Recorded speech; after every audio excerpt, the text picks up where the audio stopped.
Hey folks, today we're talking about a super important topic, one that can really change for the better how you see things and how you understand yourself.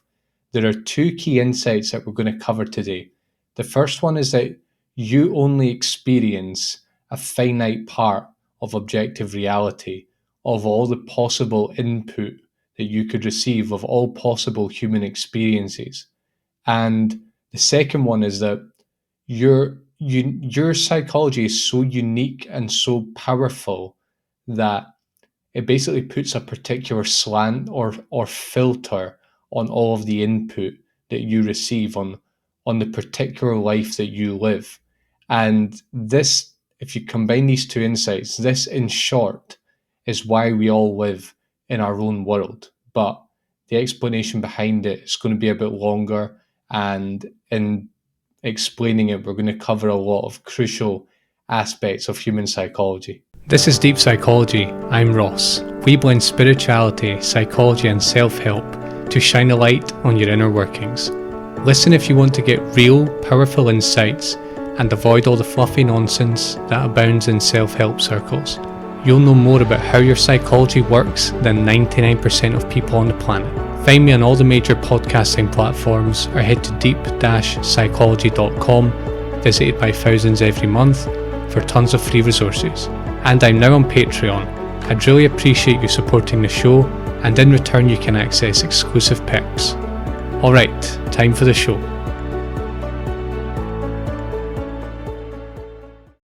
So we have to talk about the standard paradigm. When I say the standard paradigm, I just mean the sort of common view we have of how we see the world and what the world actually is in relation to us. So basically, the standard paradigm is that the world exists in a certain way, and we might have different opinions about the world, but the world just is as it is. And for example, when someone disagrees with your worldview, you think that they're simply wrong. It's not that the world is different for them, but really you two are experiencing the same world and they're just holding the erroneous view. You know, you have the right view, they have the wrong view, but the actual underlying reality is the same. The standard paradigm is very self-centered because you basically see everyone as yourself and then you judge everyone according to your own psychology, which we're going to talk about a little bit more later on.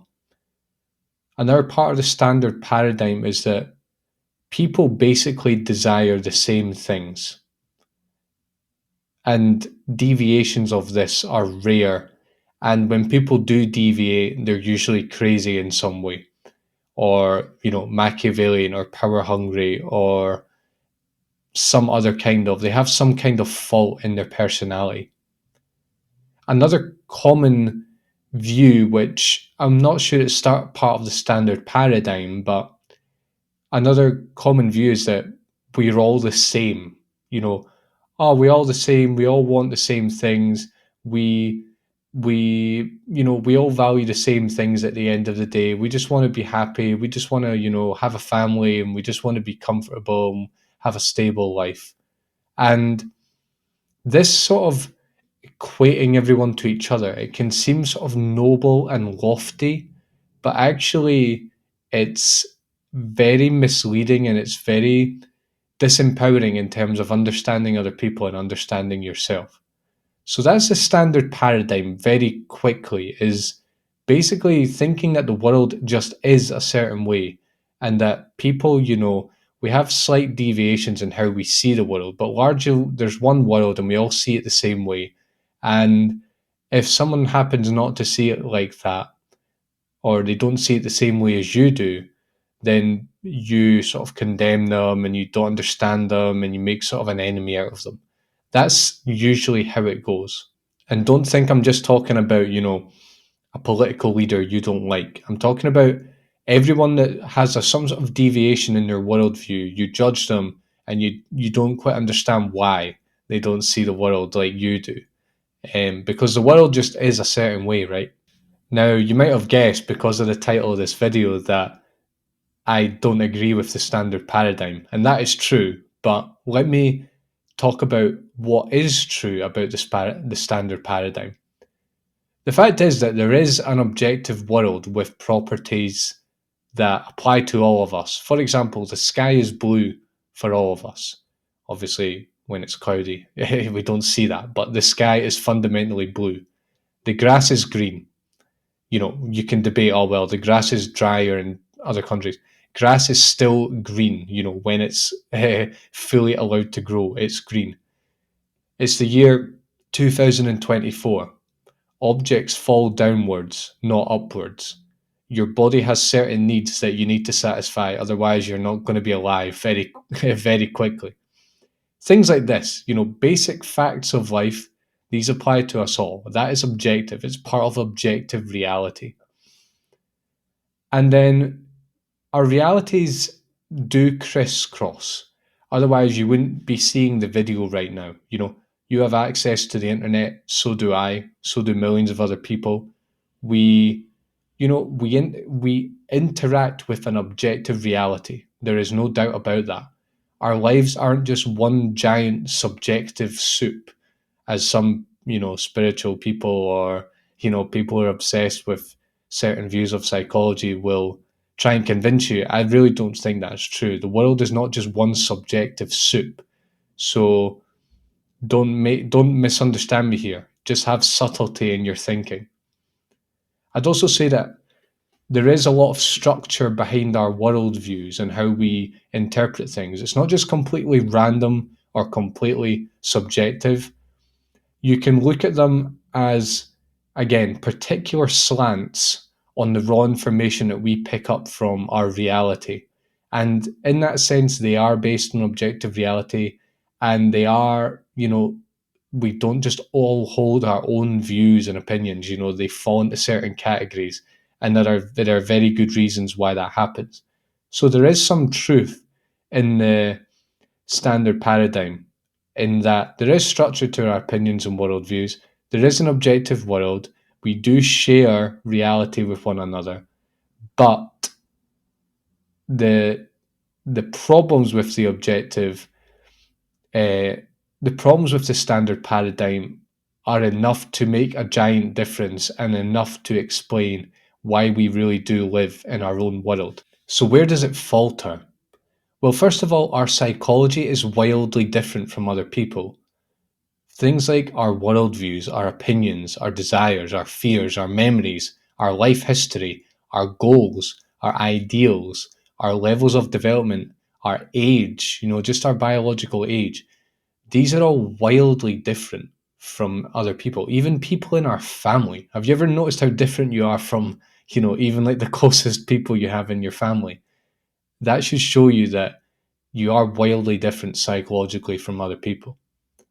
The other problem with this standard paradigm is that, okay, there might be an objective reality, but we don't experience all of it, not even close to all of it. Each of us experiences a very limited part of objective reality. So our input, our material is entirely unique. In that sense, each of our objective realities is unique. There's objective reality, yes, that contains sort of everything that we could possibly experience, right? But we never experience that, and our experiences are all very different. We all have our own unique set, and so our own personal objective reality is very unique. We all do different things. We go to different places. We have different friends. We all receive different kinds of information from the books we read, from the podcasts we listen to, from the music, from the TV and Netflix and whatnot. And all of this defines our objective reality. It defines the unique world that we live in. And I'm not talking about our inner world, although it does have an impact. I'm talking about literally just the information we're receiving from objective reality is very personalized to us. And so, right, objective reality might exist, but we never, none of us know what that is exactly, because all of our objective realities are different. And so whenever we try and, we might know what it means to say there is an objective reality, and we try to talk about this subjective reality, but we still can't step out of our subjectivity. We can't step out of our personal experience of life and all the input we receive and the little bubble we live in. And so we can't ever really talk about objective reality in that sense, because our idea of objective reality is very different from the next person's. Just by necessity, that is the case. All right, now let's talk about the own world paradigm. I'm going to call it the own world paradigm, the idea that everyone really lives in their own little world. Part of this paradigm is recognizing that there is an objective world, but it's so vast that we can't possibly experience it all. And so we only know a finite part of life. We only know a finite part of everything there is to know or experience or interact with or engage with. Now, even when our realities do crisscross, even when we are experiencing the same, talking about the same subject, or we've experienced the same thing as another person, our psychology is so different from that of other people that basically we interpret and view and experience that same phenomenon very differently from other people. You could even say that the phenomenon isn't the same for two people, because by the time we filtered it and by the interpreted it, and it's gone through the filter of our psychology, it ends up very different. Another part of this is that all this input we receive from this finite part of the world that we experience, it all goes into who we are. It goes into our worldviews and our values and our sense of self and so on. And it shapes who we are. And in this sense, we're sort of like empty vessels that contain and express the finite part of reality that we engage with. And you can actually sort of see this and hear it and feel it in other people when you're around them. You can sort of get a handle on what their life is like just by seeing who they are and um, getting a handle on their character. Another part of it is that it's almost like we're all wearing VR headsets as we live life, or as though we're walking around inside an invisible bubble. We're all It's like we're all playing the same game, but not really. We're playing we're playing a game in objective reality, but because our subjective worlds are so different, it's almost like the game is different itself. Another point is that you understand other people and judge them and evaluate them and try and understand them by filtering them through your own subjective experience of life, through your own little world.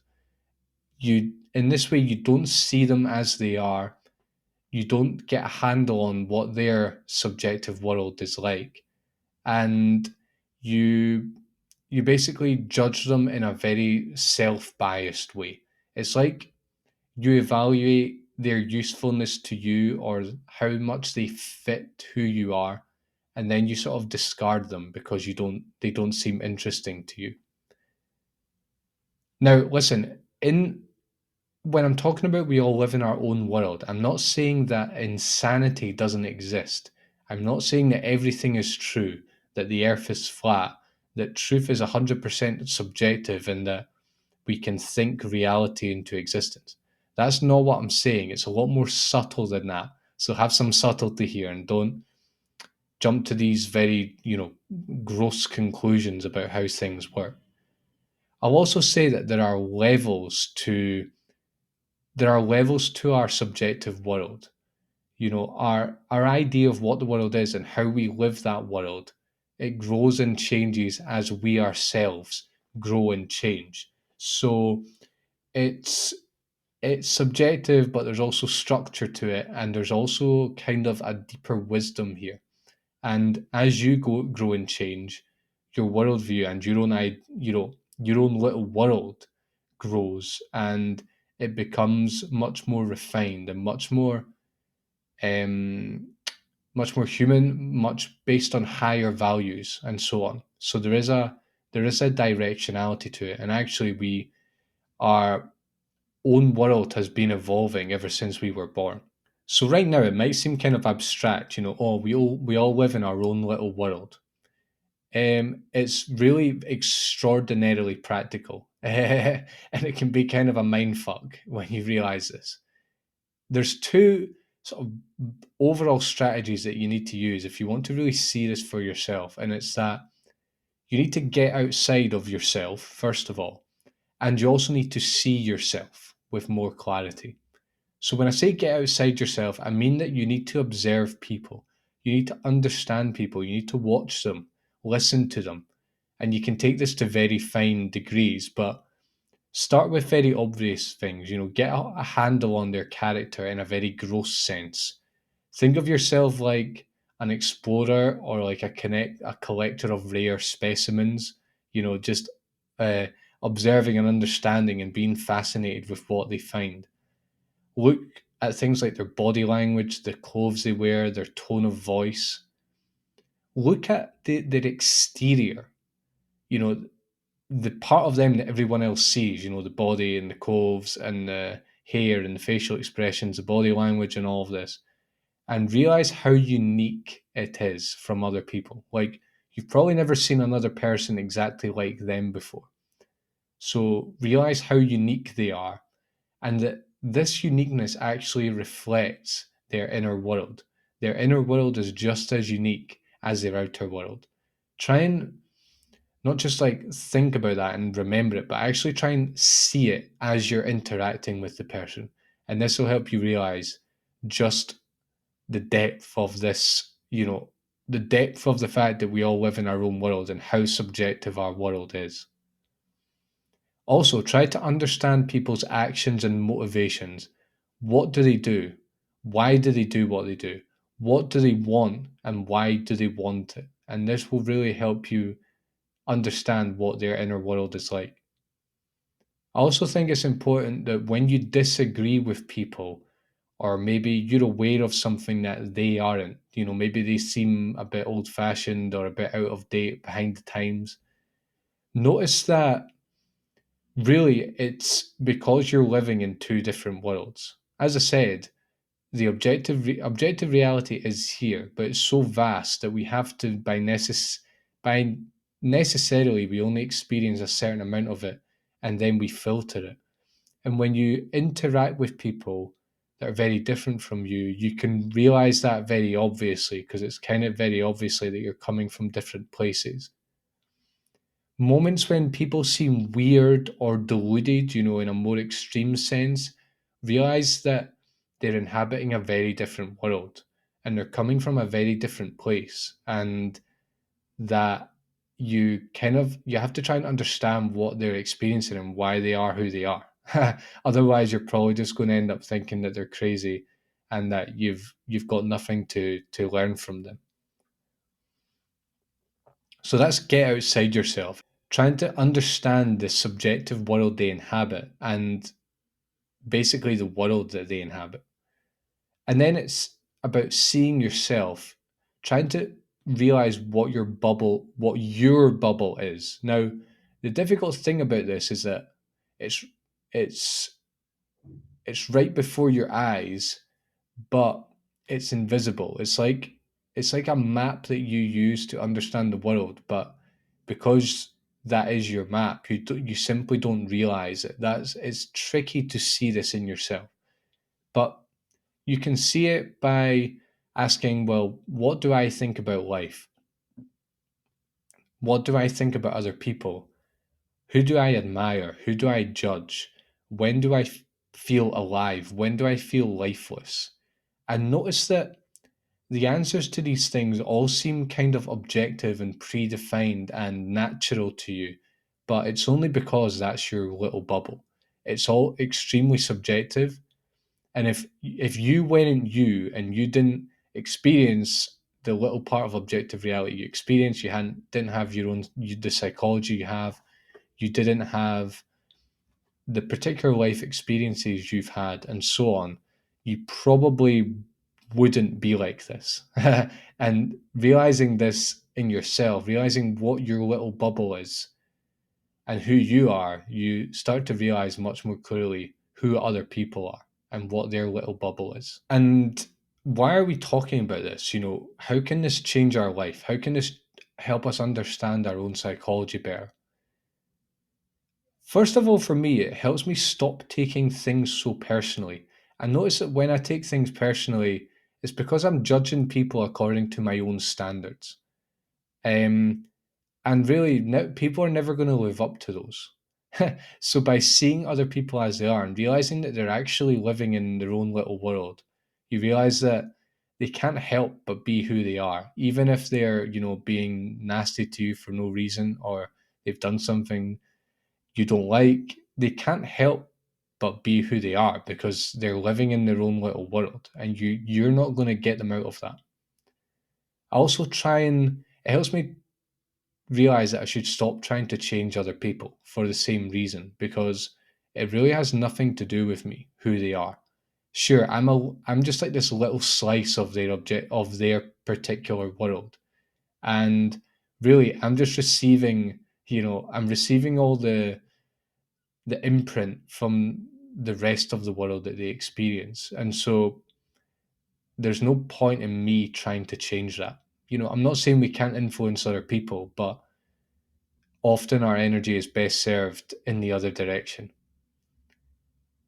You also understand who you are more clearly because, as I said, who you are is kind of right before your eyes. Your own little world is right before your eyes. I mean both your psychological world and your particular objective world.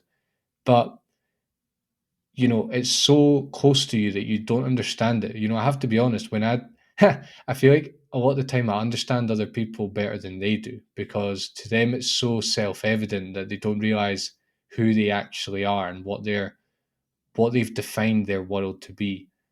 And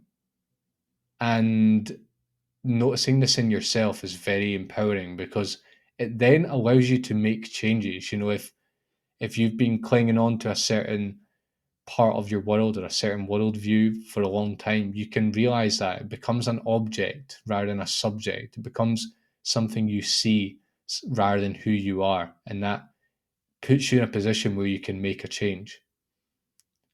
It takes you out of your self centeredness. As I said, the standard paradigm is very, I wouldn't say egotistical, it's just self centered in the sense that inevitably you're seeing the world and other people through your own lens and you can't step out of it. And that because of that, you basically interpret other people according to your own ideas and your own little world.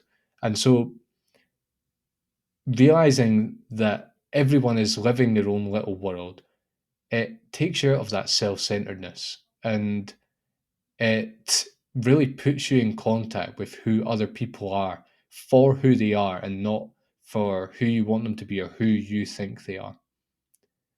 And finally, I think it's just a total mindfuck, to be honest. It's like before I realized this, I was basically blind and I was very, the world was very monotonous because I thought everyone was kind of the same and that we all lived in the same world and all of this. And that other people who weren't like me were basically sort of deluded in a way.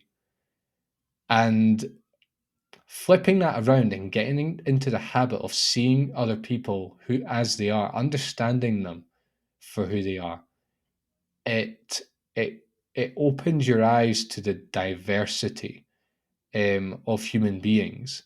And well, for good and for bad, you can see people as they are in a very, you can see their ugly side and all their biases and prejudices and so on, but you can also see the beauty and the parts of the world that they see and the positive parts of their psychology that you don't have and so on.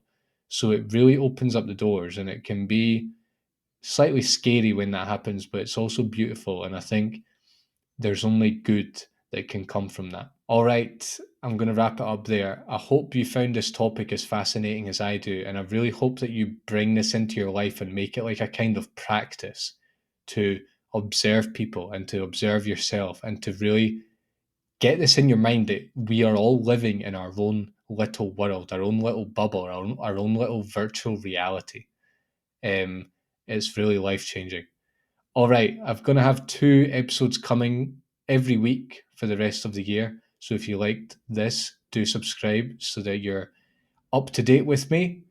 And head to deep-psychology.com because I've got a lot of resources there that will help you understand yourself and other people, and it will deepen this insight as to why we all live in our own world. Just go ahead and search around on the website for articles. There's over 140 there. All right, I'm saying goodbye. Thanks a lot for watching and take care.